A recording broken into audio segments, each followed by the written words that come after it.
শুভ দুপুর বন্ধুরা, প্রত্যেক দিনের মতো রান্নাবাড়ির দিকে চলে আসছি। দেখো কি রান্না করতেছি। সব কিছু হয়েই গেছে রান্না, আর একটা হচ্ছে। দেখো এখানে বসেছি বন্ধুরা, ডাঁটার শাক একদম কচি।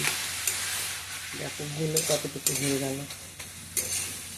রসুন লঙ্কা দিয়ে বসিয়েছি, জলটা শুকাবে, তাহলে একদম গলে একটুখানি হয়ে গেছে। খুবই ভালো লাগে ডাঁটার শাক খেতে। জলটা শুকা। আর এখানে বন্ধুরা মুরগির মাংস, এই দেখো হয়ে গেছে মাংসটা, নামাবো এখন। আর এখানে করলাম বন্ধুরা, দেখো মাছের মাথা দিয়ে লাউ ঘন্ট। লাউটাও একদম ঘরের, তো চালানি লাউ না, দেশি লাউ। দেখো গলে কতটুকু হয়ে গেল বন্ধুরা।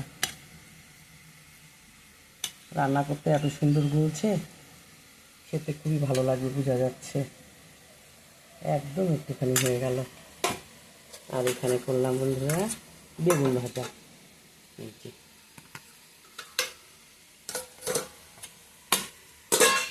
আজকে এই রান্নাবাড়ি করছি, এই দিয়েই খাওয়া দাওয়া সারবো।